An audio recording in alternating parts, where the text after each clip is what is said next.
The perfect baby, contests that hid a government breeding agenda for 55 years. That's what the sealed documents revealed, locked away in a Boston doctor's private office. October 1872. Hundreds of proud mothers gathered at Boston's Grand Exhibition Hall, showing off their beautiful babies. Brass bands played, judges in top hats measured tiny skulls with calipers. Everyone smiled and clapped. But something was horribly wrong. The judges weren't just handing out ribbons. They were collecting bloodline data, taking detailed notes, asking invasive questions about family histories, about who was worthy and who wasn't.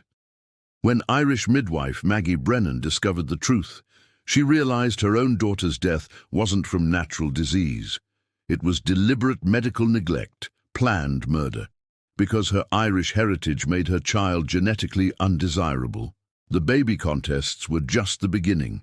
This breeding program had infected newspapers, politics, medicine, the very foundations of respectable society. How many innocent children were sacrificed for this twisted vision of human perfection? And how many people in power knew the horrifying truth but chose deadly silence? The brass band's cheerful melody echoed through Boston's Grand Exhibition Hall, but to Margaret Brennan it sounded more like a funeral march. She stood near the back of the crowded hall, her dark wool dress a stark contrast to the silk and satin gowns of the other women, watching as hundreds of mothers proudly displayed their infants like prized livestock. The October afternoon sun streamed through the tall windows, casting long shadows across the polished floor where babies lay on white blankets, gurgling and reaching for the colorful ribbons that fluttered from the ceiling. Maggie hadn't wanted to come. The very idea of judging babies like prize cattle made her stomach turn, but Sarah had begged her, clutching her 6-month-old son Thomas to her chest with desperate hope in her eyes. "Please, Maggie," she had whispered that morning, "I need someone there who understands, someone who knows about babies." What Sarah really meant, though she would never say it aloud, was that she needed someone who wouldn't judge her for wanting this so badly, for believing that maybe, just maybe, her child could be declared perfect in a world that had given her so little. The hall buzzed with nervous energy as mothers adjusted their babies' blankets and whispered prayers under their breath. Elegant ladies in feathered hats mingled with working women in their Sunday best, all united by the same fierce maternal pride that Maggie recognized in every face. She had delivered half these babies herself, had held these women's hands through labor pains, and whispered encouragement in their ears. Now they barely met her eyes, too consumed with hope and anxiety to acknowledge the woman who had brought their children safely into the world.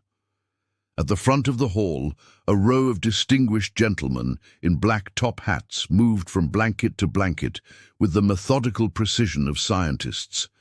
They carried leather satchels filled with measuring instruments, calipers, scales, and strange contraptions Maggie didn't recognize. The head judge, Dr. Marcus Hartwell, commanded respect wherever he walked, his silver beard and commanding presence making other men step aside. Maggie had heard his name whispered in the finest drawing rooms of Beacon Hill, always followed by words like brilliant and progressive and the future of medicine. She watched as Dr. Hartwell knelt beside a chubby-cheeked infant, his hands gentle but clinical, as he measured the child's head circumference with brass calipers. The baby's mother, a young woman Maggie recognized from the Irish Quarter, stood nearby, wringing her hands as another judge asked rapid-fire questions. "How many children have you borne? How many survived? What of your husband's family? Any history of consumption, madness, or deformity? Your own parents, where were they born?" The questions came with such intensity that the poor woman began to stutter, her Irish accent growing thicker with each nervous response. Something cold settled in Maggie's chest as she observed the pattern repeating throughout the hall. These weren't the casual inquiries of contest judges. These were interrogations. Each family was being catalogued, dissected, their entire bloodline laid bare under the guise of celebration. When the judges moved on to the next baby, she noticed they left behind small numbered cards, and one of the assistants made detailed notes in a thick ledger, recording not just the measurements, but every answer to every invasive question. Sarah's turn came in the late afternoon, and Maggie watched her friend's face transform with joy when little Thomas was awarded a bronze medal for superior cranial development and robust constitutional indicators.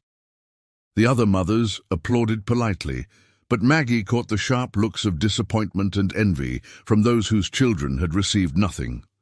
As Sarah accepted her ribbon with trembling hands, a well-dressed man approached her with congratulations that felt too rehearsed, too practiced.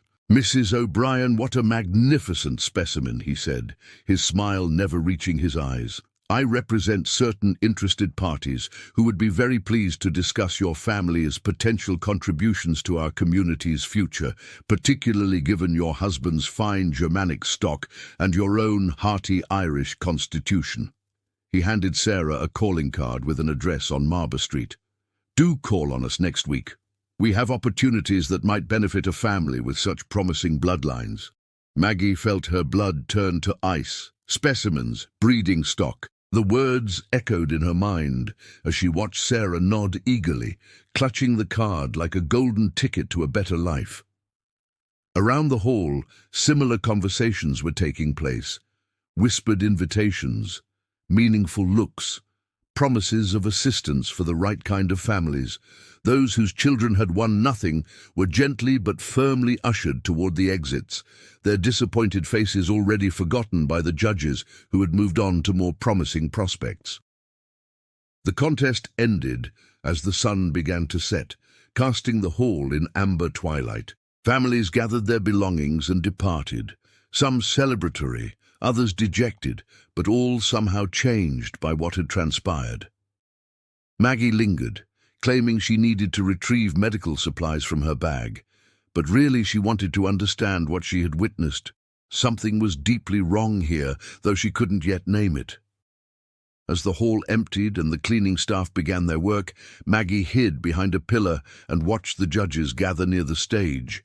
They spoke in hushed tones, but their voices carried in the vast space. "Excellent specimens today," Dr. Hartwell was saying, his cultivated accent crisp in the evening air. "The O'Brien child shows particular promise, good bone structure, alert responses, and the mother's breeding history is quite favorable." Another judge nodded, consulting his notes. "Yes, and the family's financial situation makes them amenable to guidance.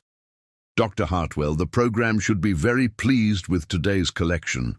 Program collection. The words hit Maggie like physical blows as she pressed herself deeper into the shadows. She watched as the judges locked away their thick files in wooden crates marked with official government seals, their casual discussion of human beings as breeding stock making her stomach churn. These weren't baby contests at all. They were something far more sinister, a systematic evaluation and cataloguing of human genetic material disguised as innocent community celebration. As the judges departed and darkness claimed the hall, Maggie remained frozen behind her pillar, the terrible truth settling over her like a burial shroud. Somewhere in those locked files were the futures of every family who had participated today. Their children's worth, measured not by love or potential, but by the cold calculations of men who saw them as nothing more than laboratory specimens in some grand, horrifying experiment.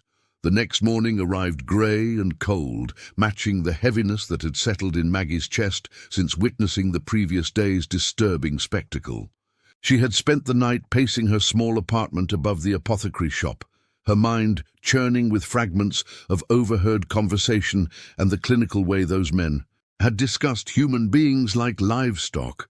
By dawn, she had made her decision. She would approach Dr. Hartwell directly, but she would need to be clever about it. Maggie dressed carefully in her best navy dress and tidied her hair into a respectable bun before making her way to Dr. Hartwell's prestigious practice on Marlborough Street.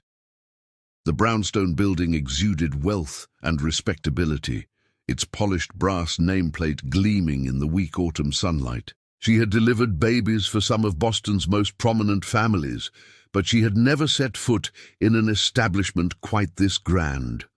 The marble floors and mahogany paneling seemed designed to intimidate anyone who might question the authority of the man who worked within these walls. She presented herself to the stern-faced receptionist with the story she had rehearsed throughout her sleepless night.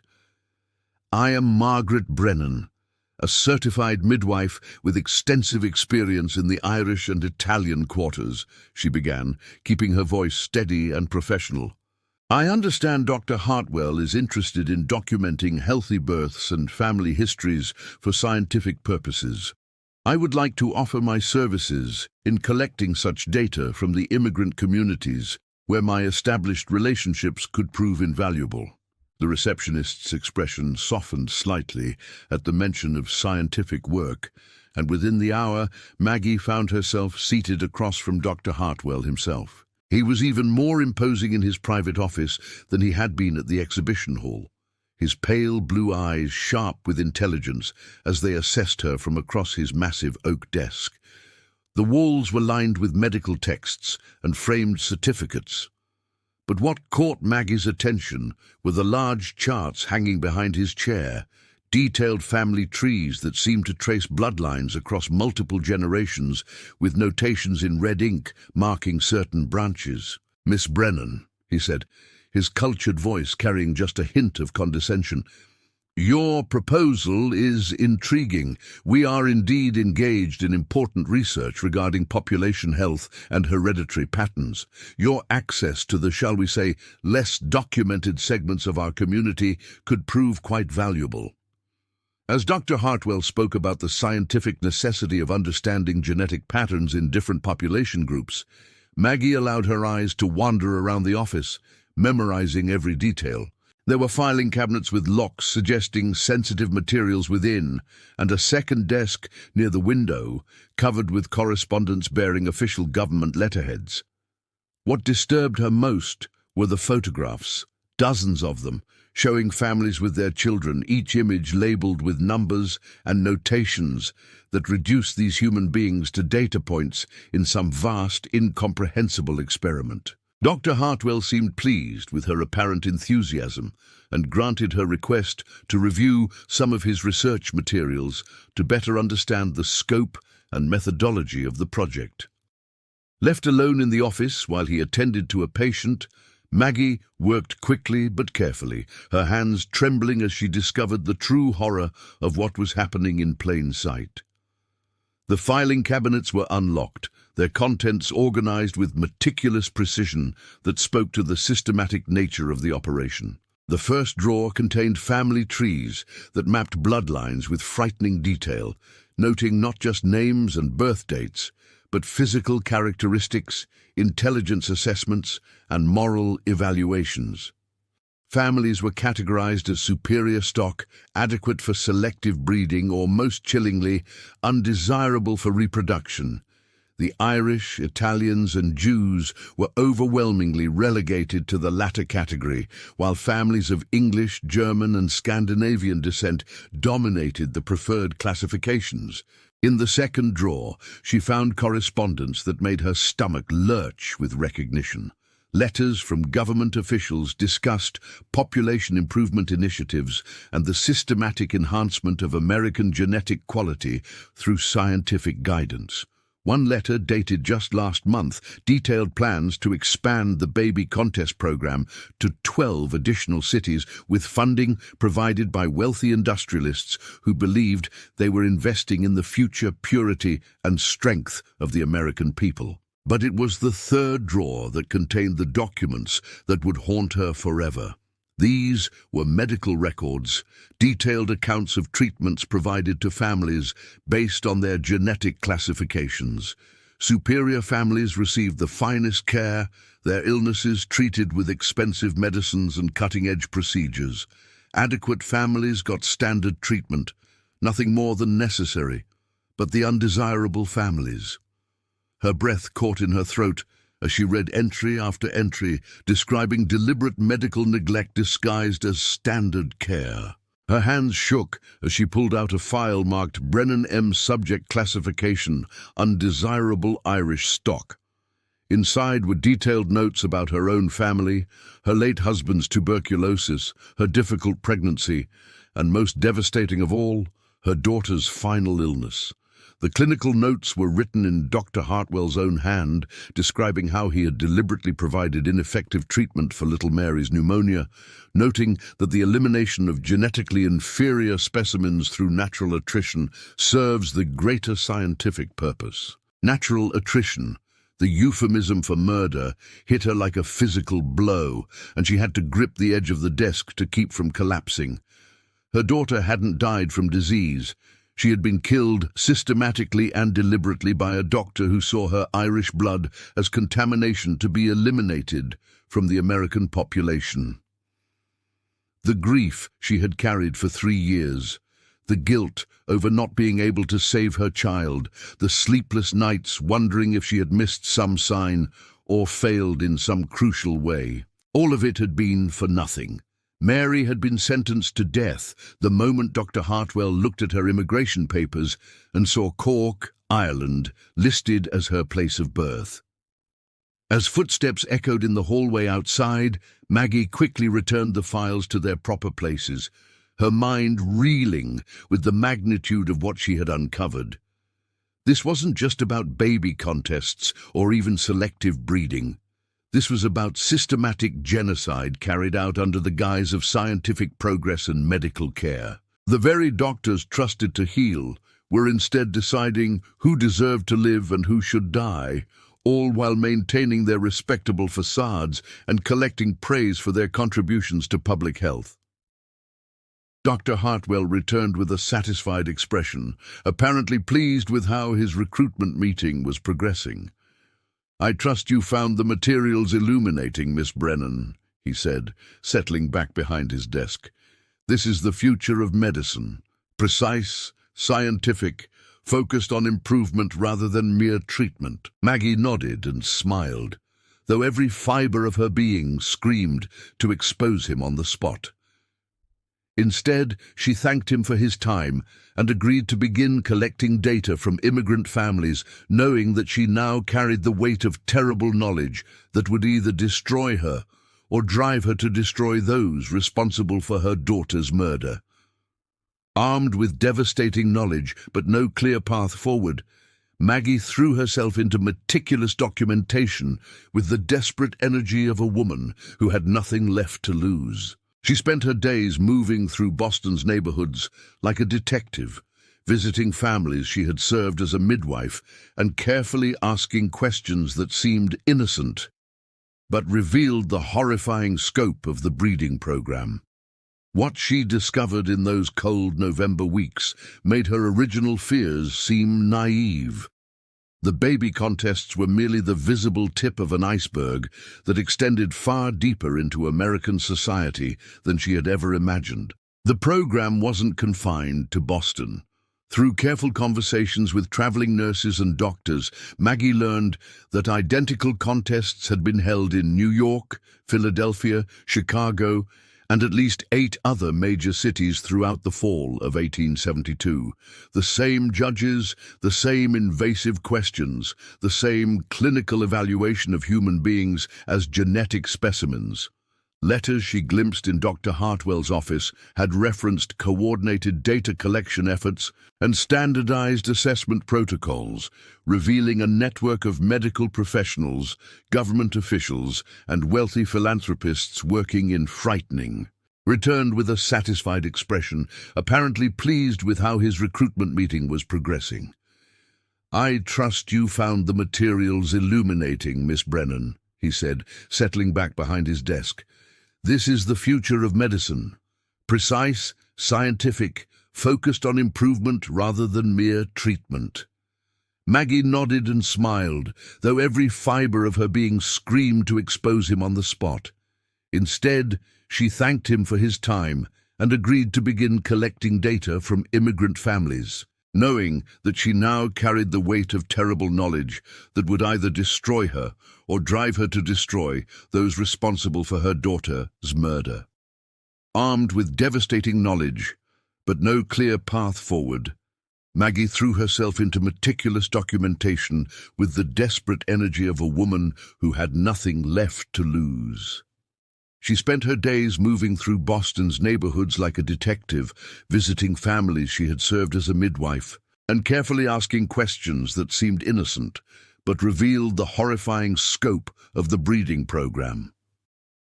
What she discovered in those cold November weeks made her original fears seem naive.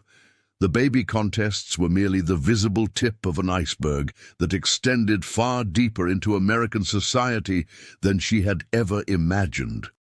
The program wasn't confined to Boston. Through careful conversations with traveling nurses and doctors, Maggie learned that identical contests had been held in New York, Philadelphia, Chicago, and at least 8 other major cities throughout the fall of 1872.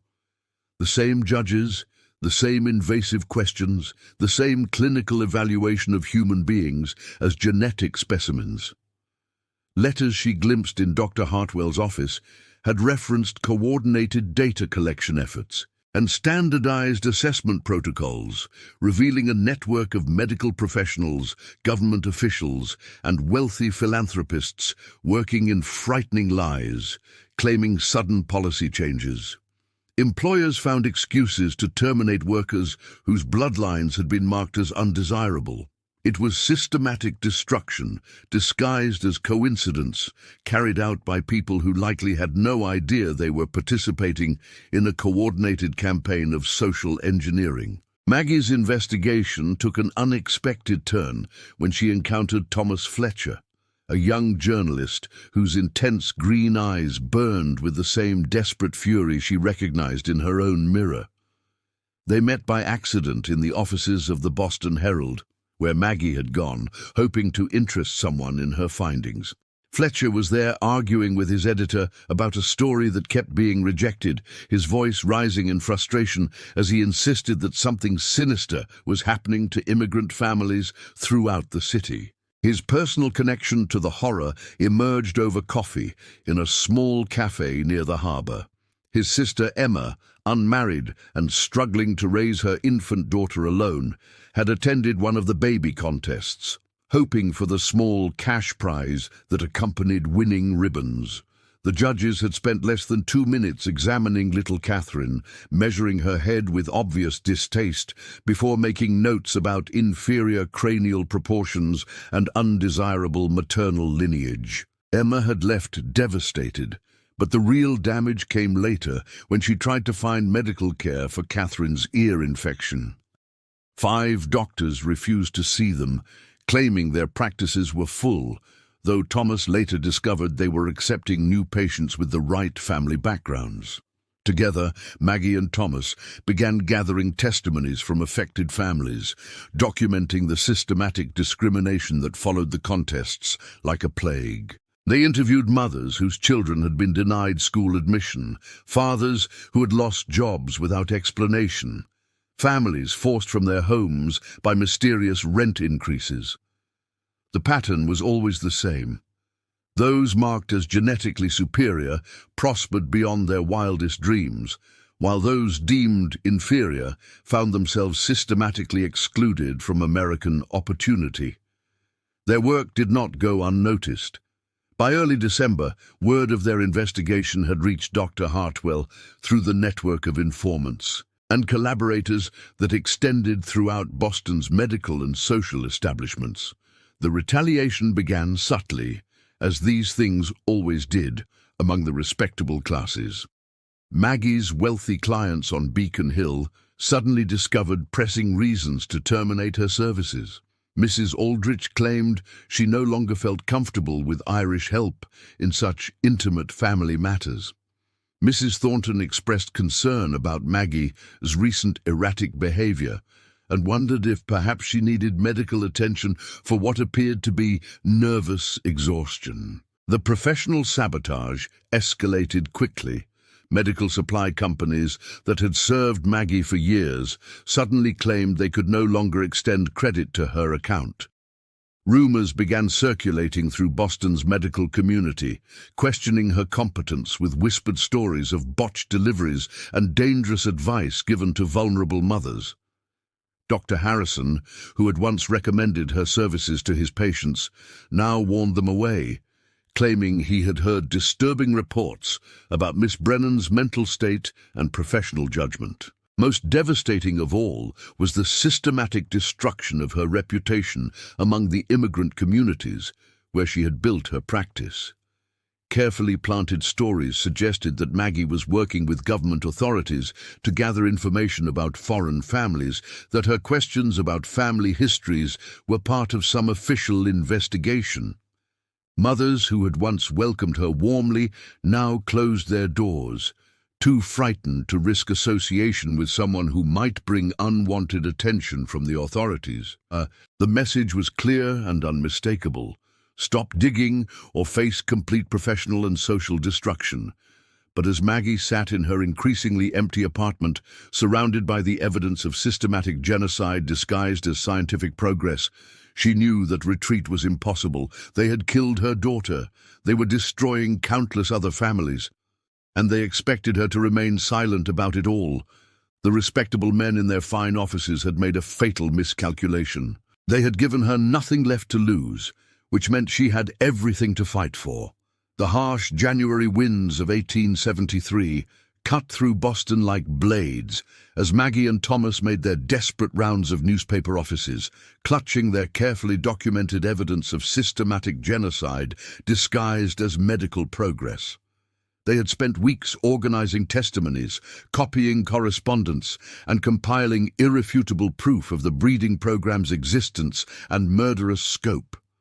Thomas had used his connections as a journalist to secure meetings with editors throughout the city, confident that once the truth was laid bare, righteous indignation would compel publication and justice would follow.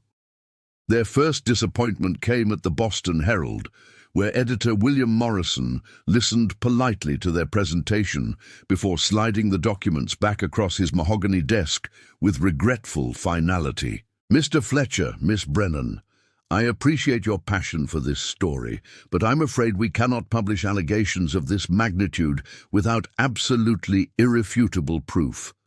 Dr. Hartwell is a respected member of our community, and these accusations could constitute libel." When Thomas pressed him, pointing out the official government correspondence and medical records they had gathered, Morrison's expression hardened. "Young man, this newspaper has relationships with advertisers, subscribers, and civic leaders that we cannot jeopardize for what amounts to conspiracy theories about baby contests." The pattern repeated itself with devastating consistency across the city's media landscape. The Boston Globe's editor claimed the story was too controversial for our readership. The evening transcript suggested they seek medical attention for what appears to be shared delusions. The Morning Journal refused to even review their evidence, with the secretary explaining that Dr. Hartwell's attorney has already contacted us regarding potential defamation suits against anyone publishing false claims about his medical practice. It was at the offices of the Boston Beacon that Maggie and Thomas discovered the true depth of the conspiracy's reach into journalism itself. Editor Charles Whitmore, whom Thomas had known since childhood, pulled him aside for a private conversation that left the young journalist pale and shaken. "Thomas, I'm going to speak plainly because I've known your family for 20 years, Whitmore said, his voice heavy with resignation. "This story will never see print in Boston, New York, Philadelphia, or any major American city. The men behind this program aren't just doctors and politicians. They're newspaper owners, bank presidents, railroad barons. They control more of this country than you realize, and they view this work as essential to America's future prosperity." The crushing revelation continued as Whitmore showed them letters he had received from colleagues across the country. Editors in Chicago, New York and Washington had been contacted by concerned citizens, warning them about two disturbed individuals spreading dangerous lies about respected medical professionals.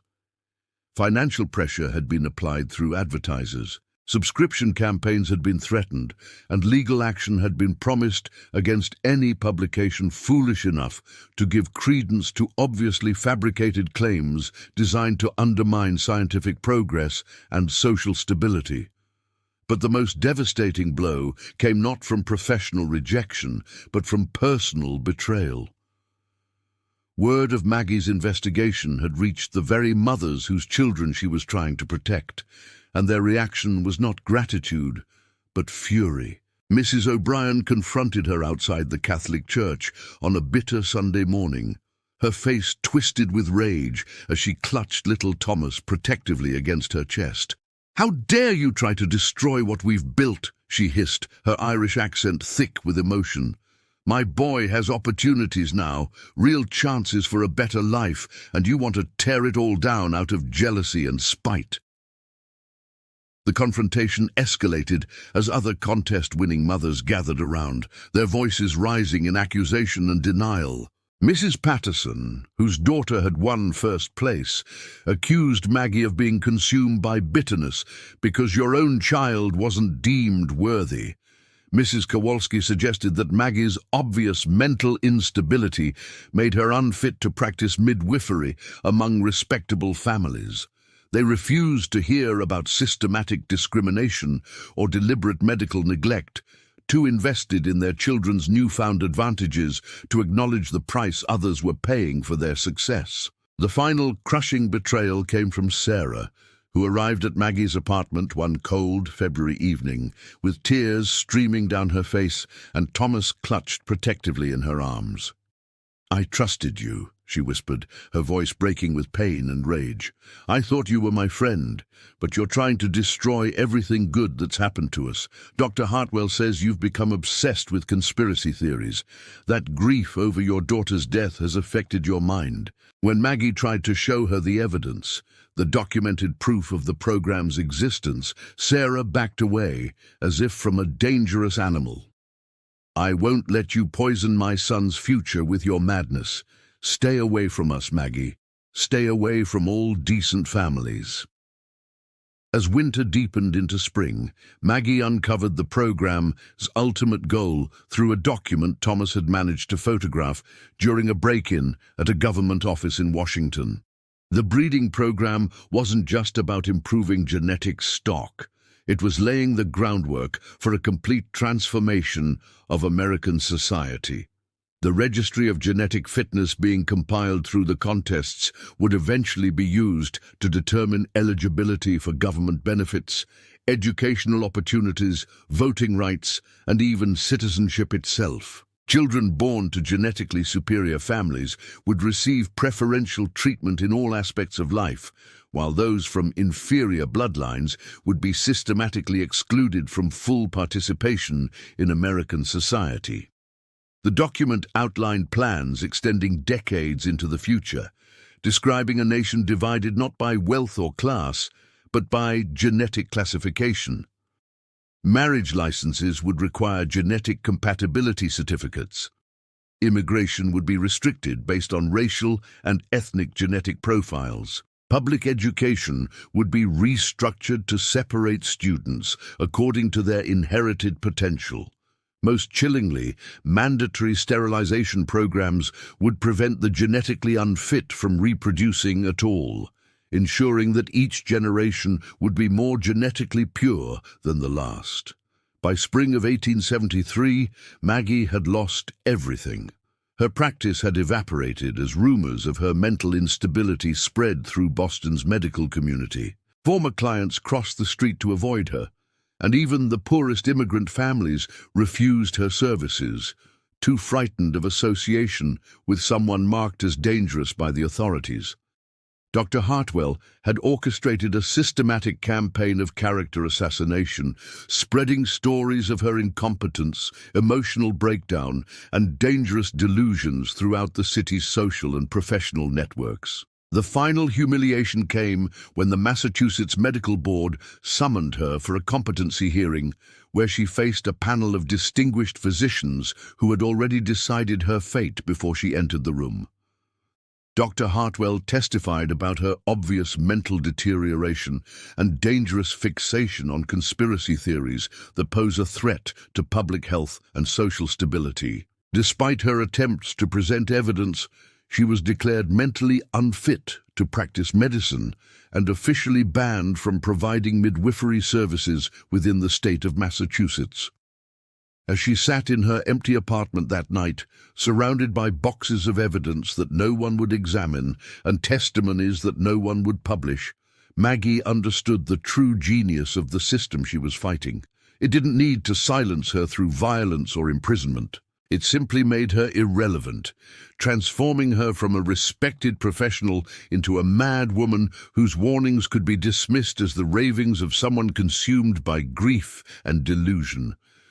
Stripped of her practice and shunned by the society she had once served, Maggie found herself retreating to the narrow, crowded streets of the North End, where Boston's poorest immigrant families huddled together in tenements that reeked of boiled cabbage and human desperation. Here, among the Irish and Italian mothers who had been deemed genetically unworthy by Dr. Hartwell's scientific assessments, she discovered something that Boston's elegant drawing rooms had never offered: absolute trust born from shared suffering. These women had no choice but to accept her help, and in their gratitude she found a purpose that transcended her ruined reputation. The work was harder than anything she had experienced in her previous practice. She delivered babies in airless basement rooms by candlelight-treated infections with whatever medicines she could afford from her dwindling savings, and comforted mothers whose children bore the invisible mark of genetic inferiority in a world increasingly obsessed with blood purity. But in these cramped, desperate spaces, Maggie began to understand something crucial. The real battle was not about exposing the breeding program to those in power who already knew its purpose and approved of its methods. The real battle was about protecting the children who would become its victims, and that fight required different weapons entirely. Through the summer of 1873, as she moved through the immigrant quarters like a ghost haunting her former life, Maggie began building something entirely new. She started quietly reaching out to other midwives who had been pushed to the margins of respectable practice, nurses who had questioned the differential care they were ordered to provide, and a handful of doctors whose consciences had been troubled by the systematic neglect they witnessed. Dr. Elena Rossetti, an Italian physician who had been barred from practicing in prestigious hospitals because of her accent and heritage, became her first crucial ally. Nurse Catherine Murphy, who had been dismissed from Massachusetts General Hospital for providing unauthorized care to Irish patients, brought with her knowledge of how medical records could be altered to protect vulnerable families. Their underground network grew slowly but steadily, bound together by shared outrage and a determination to subvert the system from within. They developed an intricate system of false documentation, creating medical records that would protect undesirable families from discrimination while ensuring their children received proper care. When a Polish infant developed pneumonia, they listed the family as German Lutheran on hospital forms.